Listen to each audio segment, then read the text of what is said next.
আন্তর্জাতিক বাংলা সংবাদে সবাইকে স্বাগত। সুপ্রিয় দর্শক শ্রোতা, পৃথিবীতে চলমান রয়েছে তৃতীয় বিশ্বযুদ্ধের দামামা। জানিয়ে দিব আমাদের হাতে থাকা সর্বশেষ আন্তর্জাতিক সংবাদ শিরোনাম, এরপরে জানাবো বিস্তারিত।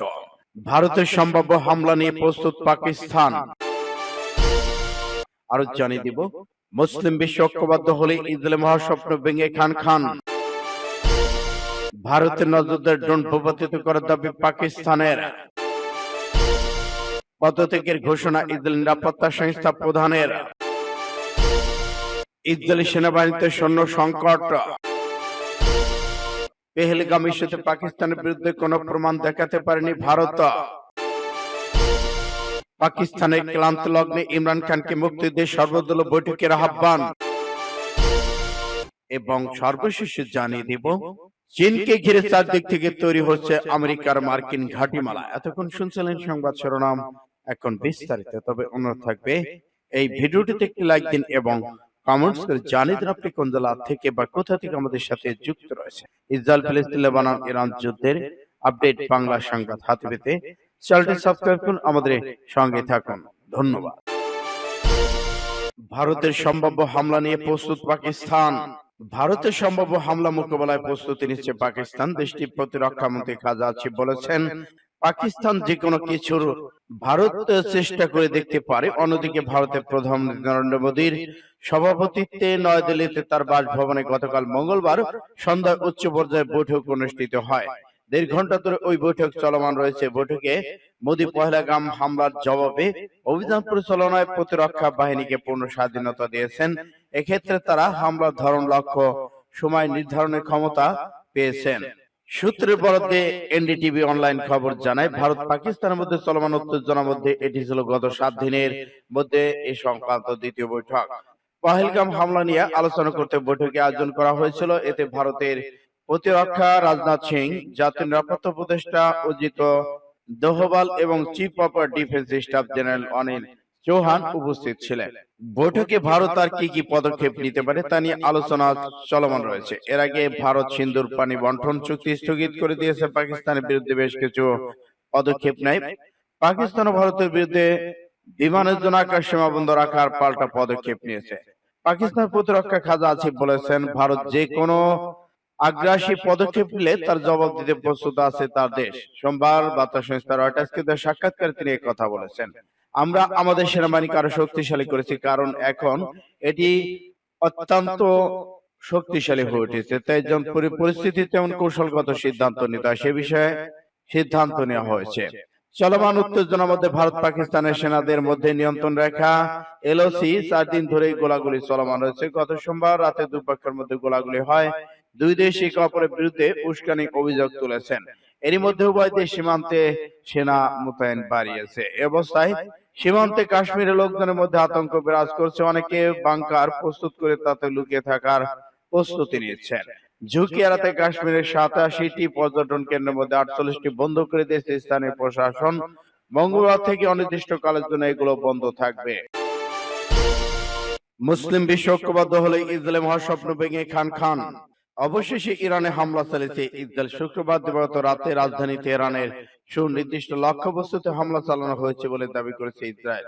এর আগে 1 অক্টোবর ইসরায়েলকে লক্ষ্য করে প্রায় ইরানের 2 শতাধিক ক্ষেপণাস্ত্র হামলা করেছিল। প্রায় 25 দিন পর মধ্যপ্রাচ্যের দখলদার জনবাদী ইসরায়েল ইরানে হামলা চালালো। ইরানে হামলা চালানোর সময় ইসরায়েলের যুদ্ধবাদ প্রধানমন্ত্রী বেনিয়ামিন নেতানিয়াহু, প্রতিরক্ষামন্ত্রী আবু গালন্ট তেল আবিবে ইসরায়েলের প্রতিরক্ষা মন্ত্রণালয়ের সদর দপ্তরে একটি ভূগর্ভস্থ কক্ষ বা বাংকারে লুকিয়েছিলেন। এদিকে ইরানের উপর ইসরায়েলের এই হামলার সঙ্গে তারা জড়িত নয় বলে বিবৃতি দিয়েছে যুক্তরাষ্ট্র। তবে প্রেসিডেন্ট জো বাইডেন গভীরভাবে এই ঘটনা নজর রাখছেন।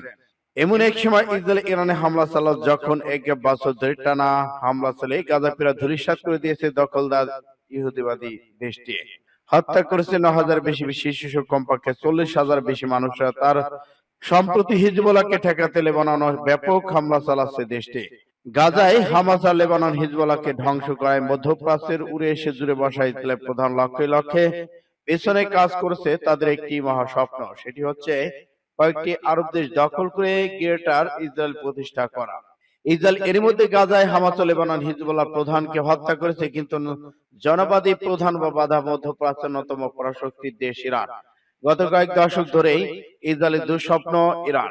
তবে দুঃখজনক ভাবে আরব দেশগুলো যেমন সৌদি আরব, জর্ডান আর বিশ্বের মতো প্রভাবশালী দেশগুলো কর্তৃপক্ষ ইসরায়েলের ব্যাপারে নমনীয়। তবে এসব দেশের মুসলিম খ্রিস্টান ও বর্বর ইসরায়েলের দখলদারিত্বের বিরুদ্ধে রয়েছেন। সূত্র ফাস্ট টুডে। ভারতের নজরদারি ড্রোন ভূপাতিত করার দাবি পাকিস্তানের। ভারতের একটি নজরদারি ড্রোন ভূপাতিত দাবি করেছে পাকিস্তান। দেশটি বিভিন্ন গণমাধ্যম জানায় পাকিস্তান নিয়ন্ত্রিত কাশ্মীর নিয়ন্ত্রণ রেখা বা এলওসির কাছাকাছি ভূপাতিত করা হয় কোয়াডকপ্টার ড্রোনটি। এই সময় ভারতের বিরুদ্ধে আকাশ সীমা লঙ্ঘনের অভিযোগ তোলে পাকিস্তান। পাকিস্তানের সেনাবাহিনীর উপর নজরদারির জন্য ড্রোনটি পাঠানো হয়েছিল। তবে এ বিষয়ে আনুষ্ঠানিক কোনো মন্তব্য করেনি নয়াদিল্লি। গত 22 এপ্রিল ভারত নিয়ন্ত্রিত কাশ্মীরে পেহেলগামে সন্ত্রাসী হামলার পর থেকেই উত্তপ্ত দুই দেশের সম্পর্ক বেড়েছে পাল্টাপাল্টি সামরিক তৎপরতাও। পদত্যাগের ঘোষণা ইসরায়েল নিরাপত্তা সংস্থার প্রধানের। অবিশ্বাস্য দায়িত্ব থেকে সরে যাওয়ার ঘোষণা দিলেন ইসরায়েল অভ্যন্তরীণ নিরাপত্তা সংস্থা শিন বেইতের প্রধান রোনেন বার। মঙ্গলবার বার্তা সংস্থা রয়টার্সকে এই প্রতিবেদনের তথ্য জানানো হয়েছে। রোনেন বার বলেন, 35 বছর ধরে কাজ করেছে এই সংস্থায়। চলতি বছরের 15 জুন আমার দায়িত্বের ইতি টানতে চায়। নিয়ন্ত্রিত উপায়ে যোগ্য উত্তরসূরি বাছাই করার জন্য সময়টুকু নেওয়া হয়েছে। এর আগে গত মাসে তাকে নিরাপত্তা প্রধানের দায়িত্ব থেকে অপসারণের চেষ্টা করেন খেতে বেনিয়ামিন নেতানিয়াহু। ইসরায়েল প্রধানমন্ত্রী রোনেন বারকে বরখাস্ত করার সিদ্ধান্ত তখন দেশব্যাপী বিক্ষোভের সূত্রপাত হয়।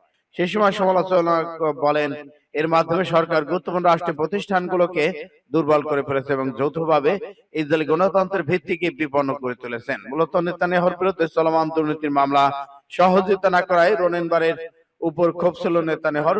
এছাড়া বিক্ষোভকারীদের উপর নজরদারি না করতে চাওয়া অসন্তুষ্ট করে থাকে। ফলে সংস্থাটি তার প্রধানের উপর আস্থা হারিয়ে ফেলেন। নেতানিয়াহু সিদ্ধান্ত নেন রোনেন বারকে বরখাস্ত। প্রথম প্রাথমিকভাবে সেই পদক্ষেপ আটকে দেয় দেশটির সর্বোচ্চ আদালত। তবে সকল নাটকীয়তার অবসান ঘটিয়ে এবার রোনেন বার নিজেই নিজের দায়িত্ব থেকে সরে যাওয়ার ঘোষণা দিয়েছেন। ইসরায়েলি সেনাবাহিনীতে সৈন্য সংকট। সাবেক ইসরায়েলি প্রধানমন্ত্রী নাফতালি বেনেট সতর্ক করে বলেছেন, গত 1.5 বছর ধরে গাজা, পশ্চিম তীর, Jordan valley, Lebanon, Syria, Sinai এবং চলমান যুদ্ধের কারণে ইসরায়েল সেনাবাহিনীতে তীব্র সৈন্য সংকট দেখা দিয়েছে। রোববার এক প্রতিবেদন কাতার ভিত্তিক সংবাদ মাধ্যম আল জাজিরা তথ্য জানায়। সামাজিক যোগাযোগ মাধ্যম এক্সে পোস্ট করে নাফতালি বেনেট বলেছেন, আমাদের কখনো এতগুলো সীমান্ত সামলাতে হয়নি। বর্তমান ইসরায়েল সেনাবাহিনীতে 20,000 সৈন্যের ঘাটতিও দেখা দিয়েছে। ক্রমশ এই সংকট আরো প্রকট আকার ধারণ করে। বেনেট ক্ষমতাসীন সরকার প্রতি আহ্বান জানান, অতি অর্থোডক্স হরিদি যারা কঠোর ইহুদি ধর্মীয় আইন পালন করে ইহুদিদের সেনাবাহিনীতে নিয়োগের ক্ষেত্রে উৎসাহিত করতে হবে। সেই সাথে বেতনের পাশাপাশি আরো সুবিধা দিতে হবে। এমনটি হলে অন্য রিজার্ভের সৈন্য চাপ কমাতে সাহায্য করবে। চলতি বছরের জানুয়ারিতে ইসরায়েলের সুপ্রিম কোর্টে রায় দিয়েছিল যে অতি অর্থোডক্স পুরুষদের সেনাবাহিনীতে নিয়োগ বাধ্যতামূলক। ঐতিহাসিক রায় সিদ্ধান্ত নেওয়া হয় যে দীর্ঘদিনের পুরনো প্রথা বাতিল করা হয়েছে, যার অধীনে ইহুদি ধর্মীয় শিক্ষার্থীরা সামরিক নিয়োগ থেকে অব্যাহতি পেন। এই রায়ের পরিপ্রেক্ষিতে ইসরায়েলি সেনাবাহিনী 338 জন অতি অর্থোডক্স ইহুদিকে নিয়োগ দেওয়া হয়েছে। তবে এখনো হরিদি পুরুষরাও সেনাবাহিনীতে যোগদানের ক্ষেত্রে অনিচ্ছুক। তাই ইসরায়েলি সামরিক বাহিনীতে দেখা দিয়েছে চরম সেনা সংকট। সূত্র AI। পেহেলগাম ইস্যুতে পাকিস্তানের বিরুদ্ধে কোনো প্রমাণ দেখাতে পারেনি ভারত। পাকিস্তানের আন্তঃবাহিনী জনসংযোগ পরিদপ্তরে এএসপি আর মহাপরিচালক লেফটেন্যান্ট জেনারেল আহমেদ শরীফ চৌধুরী বলেছেন, পহেলগাম হামলা নিয়ে ভারতের অভিযোগ ভিত্তিহীন। দেশটি অভিযোগের পক্ষে কোনো প্রমাণ দেখাতে পারেনি। পাকিস্তানের অভ্যন্তরে সীমান্ত সন্ত্রাসবাদ পরিচালনায় ভারত জড়িত ছিল বলেও অভিযোগ করেন তিনি। মঙ্গলবার পাকিস্তান সংবাদ মাধ্যম ডন এক প্রতিবেদনের তথ্য জানায়। লেফটেন্যান্ট জেনারেল আহমেদ শরীফ বলেছেন, পাকিস্তানের সামরিক বাহিনীর পাশাপাশি নিরীহ বেসামরিক নাগরিকদের লক্ষ্য করে ভারত একটি সন্ত্রাসী নেটওয়ার্ক পরিচালনা করেছে বলে জানা গেছে। নেটওয়ার্কটি বিস্ফোরক, আইইডি সহ অন্যান্য উপকরণ সরবরাহ করছে। ভারত বিষয়টি সবার সামনে উপস্থাপন করা হবে। তিনি আরো বলেছেন, গত 25 এপ্রিল ভারতের প্রশিক্ষিত একজন সন্ত্রাসী পাকিস্তানের ক্রান্ত লগ্নে ইমরান খানকে মুক্তি দিয়ে সর্বদলীয় বৈঠকের আহ্বান। ভারত শাসিত কাশ্মীরে পহেলগাম সাম্প্রতিক সন্ত্রাসী হামলার পর চরম অবনতি ঘটেছে ভারত পাকিস্তান সম্পর্ক। যে কোনো সময় বড় ধরনের সংঘাত জড়াতে পারে দুই দেশ। এমত অবস্থায় জাতীয় স্বার্থে রাজনৈতিক মতভেদ ভুলে কারাবন্দী ইমরান খানকে মুক্তি দেওয়ার দাবি তুলেছে দেশটির প্রধান বিরোধী দল পাকিস্তান তেহরিক ইনসাফ পিটিআই। মঙ্গলবার এক প্রতিবেদনে তথ্য জানিয়েছেন পাকিস্তান ভিত্তিক সংবাদ মাধ্যম ডা ডন। প্রতিবেদনে ডন জানিয়েছে সোমবার পাকিস্তানের সেনেটে সর্বদলীয় কার্য ঐক্যের ডাক দিয়েছে পিটিআই। অবিলম্বে একটি দলের সমর্থন মাল্টি পার্টি কনফারেন্স আয়োজনের আহ্বান জানিয়ে দলটি সেখানে ইমরান খানের উপস্থিতি নিশ্চিতের দাবি তাদের। দলটির পার্লামেন্টের নেতা সেনেটর আলী জাফর বলেন, রাজনৈতিক মত পার্থক্য একপাশে রেখে এখন দেশের স্বার্থে ঐক্য জোরে। বর্তমান পরিস্থিতি একমাত্র সঠিক পদক্ষেপ সর্বদলীয় বৈঠক। ইমরান খান এমন বৈঠকে অংশ নিলে পাকিস্তান ঐক্যবদ্ধ এমন বার্তা দেওয়া যাবে বিশ্বকে, আর এতে দেশের অবস্থান আরো শক্তিশালী হবে। এদিকে নরেন্দ্র মোদী সরকারের মনোভাবকে নাৎসিক মানসিকতার সঙ্গে তুলনা করে আলী জাফর বলেছেন, ভারত মিথ্যা অভিযোগে পাকিস্তানকে দোষারোপ করছে, অথচ পাকিস্তান নিজেই সন্ত্রাসবাদের শিকার। সমগ্র সম্প্রতি জম্মু কাশ্মীরের পহলগাম ভারত ভয়াবহ সন্ত্রাসী হামলায় 26 জন বেসামরিক নাগরিক নিহত হয়েছেন। 2019 সালে পুলওয়ামা হামলার পর কাশ্মীরে এটি সবচেয়ে বড় হামলা। পরোক্ষভাবে পাকিস্তান এই হামলায় জড়িত এমন ভাবে অভিযোগ তুলে ধরায় দেশটির সঙ্গে 1960 সালে সিন্ধু পানি চুক্তি স্থগিত করে ভারত। পাশাপাশি আরো বেশ কিছু পদক্ষেপ নেয় দেশটি। জবাবে সিমলা চুক্তি স্থগিত ভারতীয় বিমানের জন্য নিজেদের আকাশসীমা বন্ধের ঘোষণা দিয়েছে পাকিস্তান। স্থগিত করে দেওয়া হয় ভারতের সঙ্গে সব ধরনের বাণিজ্য। সূত্র ইত্তেফাক MAS।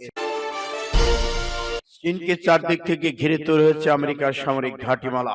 মার্কিন যুক্তরাষ্ট্র ফিলিপিন বলছে তারা একটি নতুন সামরিক চুক্তিতে সই করেছে। 6টি ইন্দো প্রশান্ত মহাসাগরীয় অঞ্চলের শান্তি স্বাধীনতা রক্ষা করবে বলে তারা আশা। তবে ওই চুক্তির মূল বিষয় ছিল ফিলিপিনে 4টি সামরিক ঘাঁটি থেকে যুক্তরাষ্ট্র দক্ষিণ চীন সাগর তানের চারপাশে চীনা তৎপরতার উপর নজরদারি করতে সক্ষম হবে। উত্তরে দক্ষিণ কোরিয়া, জাপান থেকে দক্ষিণে অস্ট্রেলিয়া পর্যন্ত মার্কিন নেতৃত্বাধীন জোট যে চীন বিরোধী বলয় সৃষ্টির চেষ্টা করছে তাতে একমাত্র ভাগ ছিল ফিলিপাইন। চীন ও মার্কিন বাহিনীর মধ্যে সম্ভব সংঘাতের দুটি প্লাস পয়েন্ট তাইওয়ান ও দক্ষিণ চীন সাগর সীমান্ত রয়েছে ফিলিপিন দ্বীপপুঞ্জ। এখন এই চুক্তির মাধ্যমে ফিলিপিনের সামরিক ঘাঁটিগুলোতে মার্কিন সৈন্যদের আরো বেশি প্রবেশাধিকার দেওয়া হবে এবং গত 3 দশকের মধ্যে ওই প্রথমবারের মতো বিপুল সংখ্যক আমেরিকান সৈন্য তাদের প্লাস পয়েন্টে উপনিবেশ ফিলিপিনে ফিরে আসবে। সূত্র ইন্ডিয়া টুডে।